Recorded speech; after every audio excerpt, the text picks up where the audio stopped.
नमस्कार साथियों, diet Barmer digital के अंदर आपका हार्दिक स्वागत है। आज अपन कक्षा 10 के विज्ञान विषय की 5वां पाठ रासायनिक अभिक्रियाएं या उत्प्रेरक के बारे में पढ़ेंगे, जिसमें एक टॉपिक है भौतिक एवं रासायनिक परिवर्तन। अपन जानते हैं कि हमारे चारों तरफ प्रत्येक दिन पदार्थों में कई प्रकार के परिवर्तन अपन देखते हैं। ये परिवर्तन भौतिक और रासायनिक दोनों प्रकार के होते हैं। तो आज अपन इनके बारे में पढ़ेंगे। तो सबसे पहले अपन भौतिक परिवर्तन के बारे में पढ़ें। भौतिक परिवर्तन जो होता है वह केवल अवस्था परिवर्तन होता है। जिस कारण से भौतिक परिवर्तन होता है, यदि अपन उस कारण को हटा दें तो वह पदार्थ पुनः अपनी मूल अवस्था के अंदर आ जाता है। तो इस प्रकार का जो परिवर्तन होता है यह भौतिक परिवर्तन कहलाता है। अपन बात करें जैसे एक उदाहरण के द्वारा कि पानी जो होता है, पानी या जल को जब अपन ठंडा करते हैं तो वह बर्फ के अंदर बदल जाता है, और यदि पानी को अपन गर्म करते हैं तो वह जल वाष्प के अंदर बदल जाता है। तो इसकी 3 अवस्थाएं आ जाती है। जैसे अगर अपन बात करें बर्फ की, तो ये बर्फ जो होती है ये ठोस अवस्था है। बर्फ जो होती है वो ठोस अवस्था है, जल है वो द्रव अवस्था है, और जो जल वाष्प है वो गैस अवस्था है। तो अपन ने देखा कि जब अपन जल के अंदर उसे ठंडा करते हैं तो वो बर्फ में बदल जाता है, और जब गर्म करते हैं तो वो जल वाष्प में बदल जाता है। तो ये जो अवस्था परिवर्तन होता है यह ठंडा या गर्म करने के कारण हुआ है। तो अगर अपन इन कारणों को हटा दें, ठंडा या गर्म, तो वह पुनः जल के अंदर बदल जाता है। बर्फ वापस जल में बदल जाती है और जल वाष्प जो है पुनः जल के अंदर बदल जाता है। तो इस प्रकार का परिवर्तन, जिसमें परिवर्तन के कारण को यदि हटा दिया जाए तो वह पदार्थ पुनः अपने उसी रूप में या उसी अवस्था में प्राप्त हो जाता है। तो इस प्रकार का जो परिवर्तन होता है उसे भौतिक परिवर्तन कहते हैं। तो इसके 2 उदाहरण और अगर अपन बात करें तो लोहे का चुंबक बनना। जब अपन किसी भी लोहे की वस्तु को किसी चुंबक से सटा कर रखते हैं तो उसमें भी चुंबकीय गुण आ जाते हैं, लेकिन जैसे ही अपन चुंबक को हटाते हैं उसमें चुंबक का गुण समाप्त हो जाता है। उसी प्रकार मौसादर और कपूर, आपने एक ऊर्ध्वपातन के अंदर पढ़ा था कि ठोस से सीधा गैस और गैस से वापस ठोस अवस्था में आता है। तो ये पदार्थ भी जब उसे गर्म किया जाता है तो वह ठोस से द्रव में और द्रव से वह गैस के अंदर, बिना द्रव में बदले गैस के अंदर जो है परिवर्तित हो जाता है। तो वो कारण क्या था कि जब अपन नौसादर को गर्म करते हैं तो वह अवस्था या वह चीज अगर अपन हटा देते हैं तो वह वापस गैस अवस्था से ठोस अवस्था में वापस प्राप्त हो जाती है। तो नौसादर और कपूर जो है उसको भी गर्म करने पर उसका भौतिक परिवर्तन होता है। केवल अवस्था परिवर्तन होती है, वह ठोस से सीधा गैस में बदल जाता है। लेकिन जब अपन गैस से उसको वापस ठंडा करते हैं तो वह वापस ठोस अवस्था में नौसादर के रूप में हमें प्राप्त हो जाता है। तो इस प्रकार के परिवर्तन जो है भौतिक परिवर्तन कहलाते हैं।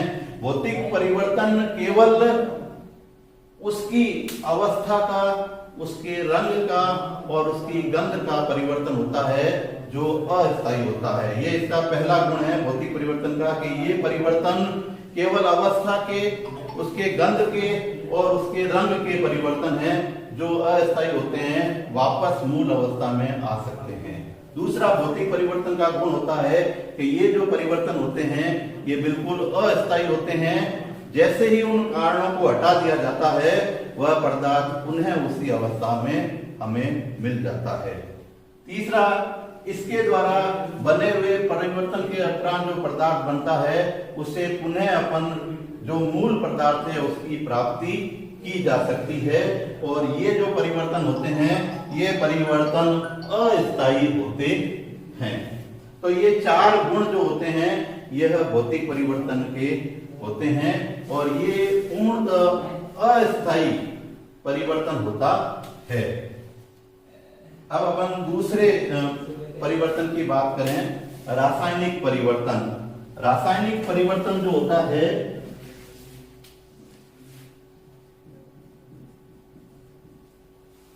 यह भौतिक परिवर्तन का बिल्कुल विपरीत होता है। रासायनिक परिवर्तन के अंदर पदार्थ का संगठन बिल्कुल परिवर्तित हो जाता है और किसी भी पदार्थ में जब रासायनिक परिवर्तन होता है तो बनने वाला नया पदार्थ जो है वो स्थायी होता है, उसे पुनः वापस मूल पदार्थ हम प्राप्त नहीं कर पाते और वह गुणों में भी मूल पदार्थ से बिल्कुल अलग होता है और वह स्थायी होता है।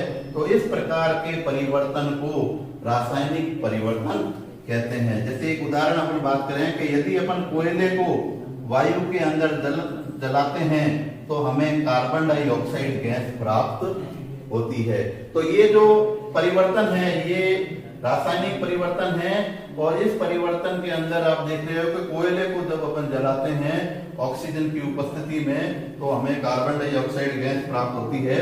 तो ये गैस जो होती है वो स्थायी उत्पाद है, इसके द्वारा वापस हमें कोयला प्राप्त नहीं होता है। तो वह जो परिवर्तन जो स्थायी होते हैं, मूल पदार्थ के अंदर होने वाले परिवर्तन से जो नया उत्पाद प्राप्त होता है वह स्थायी होता है और मूल पदार्थ से उसके गुण अलग अलग होते हैं, उसका संगठन अलग अलग होता है।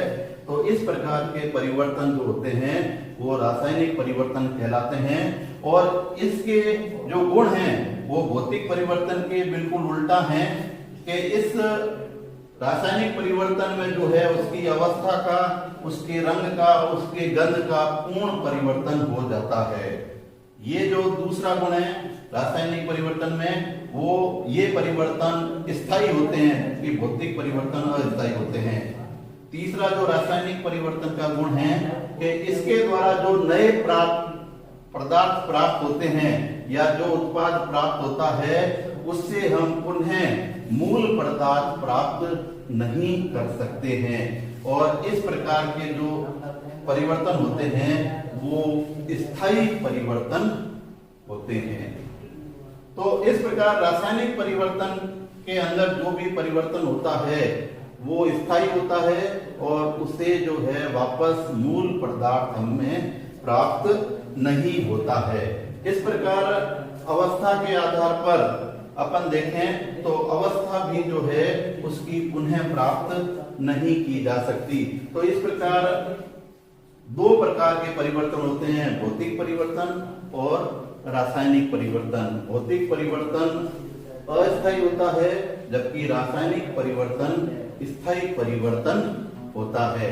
तो इस प्रकार परीक्षा के अंदर भी भौतिक परिवर्तन और रासायनिक परिवर्तन के अंदर अंतर भी पूछे जाते हैं। तो अपन 4 तरीके से सारणी बनाकर इसे बता सकते हैं कि भौतिक परिवर्तन जो है इसमें केवल अवस्था, गंध और रंग का परिवर्तन होता है, जबकि रासायनिक परिवर्तन होता है इसके अंदर ये गुण स्थायी हो जाते हैं। भौतिक परिवर्तन अस्थायी होता है जबकि रासायनिक परिवर्तन स्थायी होता है। भौतिक परिवर्तन में मूल पदार्थ पुनः प्राप्त कर सकते हैं जबकि रासायनिक परिवर्तन में मूल पदार्थ पुनः प्राप्त नहीं किया जा सकता और दोनों जो है अपने आप में केवल गुणों के आधार पर इनकी जो है अंतर हम ज्ञात कर सकते हैं। धन्यवाद। आज अपन इसी टॉपिक के अंदर इतना ही लेंगे। कल हम जो है इसके अंदर रासायनिक समीकरण के बारे में पढ़ेंगे।